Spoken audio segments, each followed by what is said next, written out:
I, 24F and my boyfriend 23 male have been dating for nearly 2 years. I'll skip the unnecessary details about our relationship, but we have a very solid one.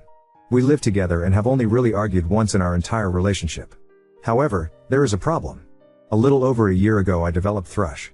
For those of you who don't know, it's basically where a woman's vagina becomes very fragile and she is prone to tearing/blistering/small cuts. It itches a little, too. My God, was that horrific. I was on and off trying different creams, but I was so stupid because my sex drive was incredibly high. My boyfriend, I'll call him Dave for the sake of this post, also had a high sex drive. We're talking boners every day, multiple times a day, maybe up to 8 to 12 times a day depending on what we were up to. We would have sex twice a day, every day for a little over a year. I was vocal about my thrush and there were times where I thought it would go away, so I gave myself the green light and we went at it. To anyone reading this, if you or your partner have thrush, please wait at least a week until symptoms end until you have sex again. Please. Because man, it isn't worth it. Every time we had sex, something down there would tear. Thank God he didn't contract it, but I would yelp in pain and I'd have to clean up blood from our bedsheets. It was hell. After around 2 months of me thinking I healed, us trying again, and then me ripping seconds after penetration, he stopped initiating. I totally understand why. It took me about a month and a half of no sex to heal from thrush. I told him that I officially was healed, and he said that he was happy I was okay. However, he wouldn't initiate anything. So I did. I tried everything in the book. I dressed up. I tried dirty talking him. Strutting around naked. You name it, I tried it. No, our physical affection wasn't affected. We would cuddle for hours, still. It was our sexual affection that ended. After about 3 months of this, I decided to confront him. I asked him what was wrong, and what I could do to make him attracted to me again. After a very long pause, he said that he was still attracted to me. He was just scared of hurting me again. I suggested that we could start slow, maybe just blowjobs, fingering, doing finger stuff, whatever. He agreed, saying that he would like to try it out. A few weeks passed and I tried initiating to no avail. Every time I would try, he'd just kiss me on my forehead and hug me, saying "aw." All followed by cradling me along with more pecks on my forehead, cheek, and lips. Now, this is very cute, but after getting rejected time and time again, it began to hurt. It's been 3 months since then. Recently I brought it up. I didn't want him to think all I wanted in a relationship was sex, so I didn't talk to him about it sooner. But I realized it was taking a toll on my mental health, so I thought it would be best to communicate how I felt. I told him exactly this, and I asked why he wasn't horny around me anymore. He said I don't know. But I'll find out what's going on eventually. And that was the end of the conversation. He recently took a blood test and everything was fine. All of his levels were perfectly normal/healthy. He rides his bike 3 to 5 kilometers daily and has a decent social life. Not a lot of drinking, either. He jacks off maybe twice a week, which is completely fine with me. He doesn't watch porn. At least, if he does, it'll be a once or twice a month thing. Another thing to note is that I haven't gained or lost any weight since our relationship started, so I don't think it's anything like /that/. Recently I've been feeling so lonely. No, I will absolutely not cheat on him or seek attention elsewhere. But I feel like less of a woman. I have to go lock myself in the bathroom and turn the bath water on to bawl my eyes out while he's in the other room. I don't want him to see me like this. It's like we're roommates who cuddle, kiss, and have deep conversations. He used to get boners just looking at my clothed body. What changed? I asked if he possibly was traumatized from my thrush. Am all good down there now? And he said he wasn't. I don't want to be a controlling girlfriend and tell him he has to have sex with me. Small update, while this is getting attention, sorry it couldn't be a more interesting post, but I've gotten some lovely advice. I am going to assume that he's traumatized but in denial, so a lot of patience is needed for this. I decided that I will slowly show him that nothing is wrong by, gosh, sorry for the TMI, presenting myself to him with a dildo inside. Obviously I won't just drop my pants when he gets home from work, lol. But I'll slowly ease him into watching and see what happens from there. Another update, thank you for the responses. I've gotten some interesting advice from all of you. It varies from, tell him you are thinking about cheating, to Hesgate who he's been seeing someone else, to go to couples therapy, and if the above doesn't work, I believe I will suggest going to couples therapy. I forgot to add that I have vaginismus. I'm a total catch, aren't I? And that may have led to thrush/my yeast infection. I will absolutely not cheat on him or threaten him with a breakup. However, I will mention very verbally, but kindly, of course, that this is making me sad. So much so that it plagues my mind every day, and I'll even mention to him the whole crying in bathroom thing, as much as I don't want to. I am on vacation for another 25 days, so I won't have an update until then. Update 1. I, 25F, returned from my trip abroad after leaving for 1 month. It was very hot in the city we live in together, and it is uncommon to have an AC in this country, Germany. So, I decided to purchase a fan. Now, that was a whole situation on its own, and I even posted it on my profile here nearly a month ago. Long story short, my boyfriend, 24 male, was feeling uncomfortable about me getting a fan. I promise this ties into my update, and was so upset about it, that when the fan arrived he was visibly upset and went as far as walking out of the room without speaking to me for a few hours. He later came into my room on hour 3, after I made a Reddit post about my confusion about the fan, and told me that we needed to talk. He said he needed until tomorrow to explain himself, though. So I waited. He sat me down the next day and began with the weirdest thing.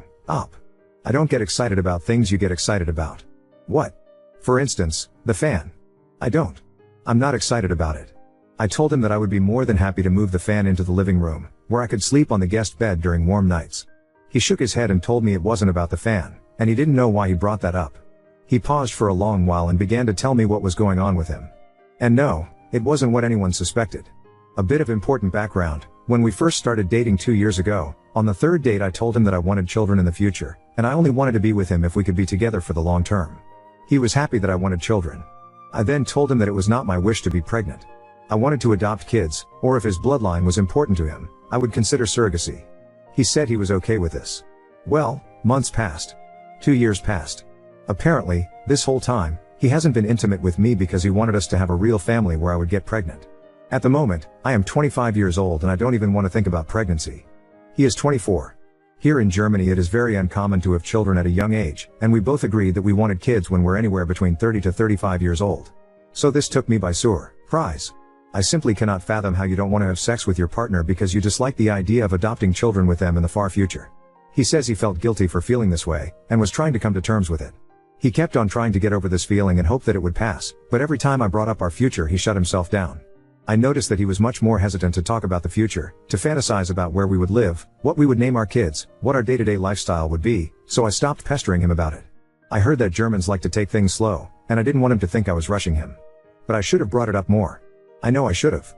I kept on convincing myself that I was being too clingy and pushy about our future together, so I was able to simply stop asking about it altogether. We immediately decided to split up, and I decided to move out because moving stresses him out, and he had a huge exam coming up that he needed to focus on. Luckily I found an apartment. It's sadly very expensive, so I'm now trying to find a roommate, which has been very stressful. Between the breakup, searching for a new roommate, moving, and working, I'm going crazy. I want him back. We spoke about getting back together, but he said something along the lines of, "I don't know. I love you. But I guess if I really loved you enough, I would have stuck with you through anything. And I didn't." What does that mean? I don't know. Maybe I made a mistake. Maybe I'm still making that mistake by not trying to work things out. But maybe this is the right decision. I don't know. I wish you would have told me that your mom suffered from many miscarriages before having you. Maybe that would have changed my mind. But I made up my mind at the time and it looks like I have to stick with it. Or not? I don't know. I know I should have told him about the whole my mom had like 10 miscarriages before having a baby, but I didn't think that was important as I have many reasons for not wanting to get pregnant. It just isn't my thing. And you know, if he did love me like he always told me he did, he would stick with me through this. But he isn't. That's my answer. I don't want to accept it, but that's just how it is.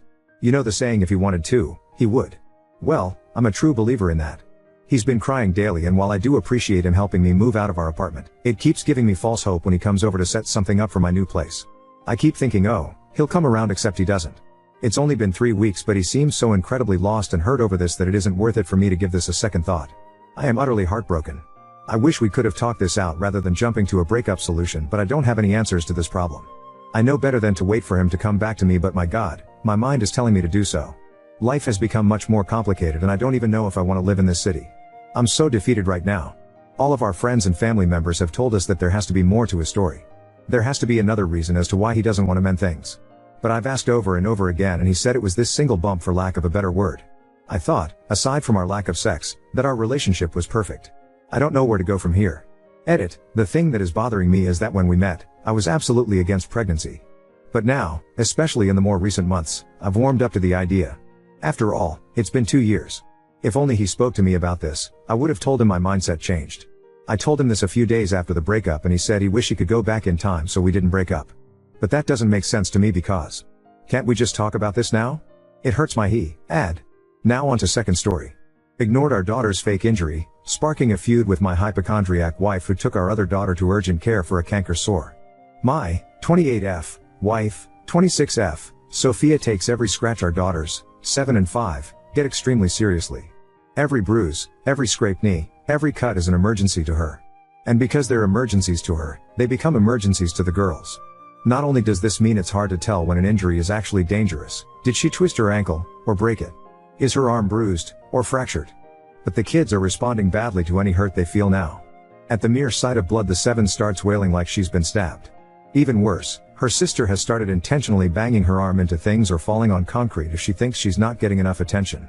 Last week my wife took the oldest one to urgent care because she got a canker sore, and Sophia was convinced it was something more sinister. While she was gone, I had the younger one, who was upset that Sophia had spent so long on her sister and had now taken her to the doctor to get special attentions. So she threw herself on the tile floor in front of me and started screaming and holding the wrist she hadn't actually twisted. I'm so tired of all of this, I just let her scream. When I didn't give her the attention she wanted, her screaming in pain turning into sobbing because I wasn't cuddling her and kissing her better and promising her cookies and a late bedtime. I told her I'd be in the den with the cats when she felt like joining us. I felt like a bitch for letting her cry herself out, but she's never going to learn to walk off scooter falls or getting hit with dodgeballs at this rate, and she can't be rewarded for this kind of behavior. It's just not healthy. Eventually she ran out of tears and came to sit with us, and I let her have a watered down soda. Well, when Sophia got back with the older kid, who now had the same new Ming gel we already had in the cabinet and $200 urgent care bill, our younger daughter told her what happened, and now she's furious at me for ignoring something that could have been serious. I told her she's the one making mountains out of molehills and feeding into the actual dangerous behavior. We've been fighting about it all week and the kids have only been acting up more as a result. I'm so tired of this. Maybe my appendix will bust and I can spend a few nights in the hospital away from this insanity/s. Update 1. Clarifications. Number 1, this is not Munchausen's by proxy. Y'all have got to lay off the Hulu docuseries and stop trying to diagnose strangers with serious and sinister medical issues based off one post written by their annoyed spouse. My wife does not hurt them, she is not poisoning them, or looking for drugs to feed them, or posting all over social media about how great she is and how lucky the girls are, etc., etc., etc., or trying to scam people out of money or a Habitat for Humanity house. Sophia is not worrying for the attention of it. She is trying to ensure that they don't feel ignored and neglected, to the point that she takes everything that say serious, but she's gone too far and it is now backfiring. The few people who pointed out that the younger's behavior of faking injuries or actually giving herself a bruise could develop into something more serious are correct, however, which is a concern that I also have. 2. Attention. The girls get attention. They get plenty of attention from both of us. They are not being neglected to the point that they need to injure themselves as a cry for help. For one thing, my older daughter doesn't do that. She is just genuinely convinced that bruises could be internal bleeding and any bump on the head could be a concussion. Which means that I'm going to have to give her the period talk pretty soon, or she's going to think she's dying if her starts early. For another thing, the younger one tends to only do it when she thinks her sister is getting something she wants, or we said no earlier in the day. They get attention, but they get special attention when they're sick or hurt. Someone in the comments last time, don't remember the name, suggested flipping it to discourage the younger girl's behavior, by essentially taking away fun things and forcing them to rest when they're sick or hurt. A few other people suggest pain charts of some variety, or first aid classes. Those might help with the older one and Sophia herself. That was probably the most viable advice I got, however well-meaning and true a lot of other stuff was. 3. Therapy right now is not an option. You can suggest it all you want, I can and have suggested all I want, but as of right now it will not be happening anytime soon. We had a very experience with a highly regarded adoption specialist therapist a few years ago that resulted in our older daughter having more issues with her adoption than she did when we started, issues that we've had to figure out how to manage on our own because the 2 therapists we tried after that only compounded and exacerbated those new issues. My daughter would have been better off if she'd never been to therapy in the first place. As a result, my wife has lost almost all of her faith in mental health professionals. Quite frankly, I lost the majority of mine as well. And while I've made mention of it to Sophia, my bigger focus is on getting her to just change this one behavior. 4. Was my wife traumatized a child by being medically neglected? To the best of my knowledge, no. She doesn't have any long-term health issues, and she was never very involved in any physical and potentially dangerous sports when we were in school. Her family hasn't suffered from very many illnesses or accidents, even during COVID. So while I've driven myself to an emergency dentist before and broken my wrist without even knowing it, the only time she's ever been in a hospital was to pick her dad up from a colonoscopy. At least before she started taking our daughters in for benign bumps, bruises, and cuts. 5. No, my wife does not have postpartum anything. The actual update, after a couple of other comments brought up how my girls behave away from us, I decided to ask. My wife works a normal 9 to 5, while I work 3/12s from 6 p.m. to am on Thursday, Friday, and Saturday. During the winter they have school and daycare respectively. This winter the younger one will be in kindergarten though, and during the summer they both go to daycare from about 8 a.m. to 4 p.m. on my work days, and just in the mornings on other days as needed. I do drop-offs and pickups. When I picked them up on Monday, I decided to ask one of the caretakers how the girls had been behaving. She told me they were fine, they bickered sometimes, but there was nothing unusual going on. I asked what happens when they get hurt or feel sick during the day, how they handle it, etc. I didn't tell them about my wife. I didn't want to be telling tales out of, or at, school. I think she might have thought I was looking for help, which I was, technically, because she told me that as soon as a kid falls down, or takes a ball to the face or anything else, they start the whole interaction by telling them you are okay. And assessing the damage calmly as they approach. Even if the kid is bleeding, they don't react. They say something like, "Wow, that looked kind of scary. I bet it surprised you. Let's see your arm/leg/whatever." She basically wrote me a script. I asked her how my girls reacted to it, and she told me that the older one was a little more sensitive than her peers. She cried easily, and they had to be extra firm with the "you are okays" with her. The younger one she saw a little less. She's in a different age bracket, she only just turned 5, so she's still technically in the pre-K group, but she'd never heard anything about her. I asked what exactly they do if a kid is bleeding or bruised. For Brew, say they can sit with a little ice pack for 15 minutes before they need to come back to the ground, unless it's actually serious, and for cuts they get it washed and a band-aid. So nothing exciting as far as I could tell. The fact that we haven't been called into the school to pick up our totally terribly injured 5-year-old before tells me that she knows she won't get Madre's special treatment at the school, and since I will be the one picking her up if they think she's too sick or something, there's really no point in kicking up too much of a fuss unless she just wants to hold something cold for a few minutes. Neither of the girls have been hurt or sick this week. We stopped arguing, because I frankly do not have the energy to do so constantly. I'll look into the pain chart and first aid classes and bring up boring damage mitigation soon, once we've both had time to calm down. Oop, I'm going to put this here, since apparently it needs to be said. I am aware that saying it's okay or you are okay the way the daycare workers do is a good idea. This is what I have been trying to implement for a long time. Even if a child is genuinely hurt, adults need to remain calm to keep the child calm. If an adult is upset, then the already upset kid will become more upset, and if that kid isn't upset, then they will be when they see their parents freaking out. I am not looking for excitement. I genuinely have no idea how you read my post and got that impression. None. If I'm playing checkers, you've started a game of chess. I am trying to end the excitement. When I said nothing exciting in my post, it was not because I don't want to implement something boring, it's because I do. I very much want my kids being hurt to stop being exciting or rewarding. That is the entire point of everything here. Of a week of arguing, of every other argument before this one. There was no one working up my older daughter. The younger one wasn't getting rewarded. If anything, being hurt at daycare got her essentially a timeout with an ice pack, or rubbing alcohol and a pat on the back. That is a good thing. That is what I want. Oop, I've talked with her a lot about it. It used to start when she was already worked up because one of the girls was hurt or something, and it'd try to calm her down and help the girls calm down. She'd be so keyed up that it would turn into a fight fast. So after a while I stopped trying to interfere at the time, because us arguing while one girl and inevitably the other cried wasn't exactly helpful. After that I started waiting until after all of the excitement of the emergency had passed by to bring it up. Especially when the younger girl started intentionally falling or bumping into things. I'd try to tell her that making a huge deal out of every scrape was just making things worse and the girls needed to figure out how self-regulate and tell if they were actually hurt or not. She would accuse me of being callous and tell me she wasn't going to make our daughters feel helpless, hurt and abandoned, and no matter how hard either of us tried is dissolved into another argument.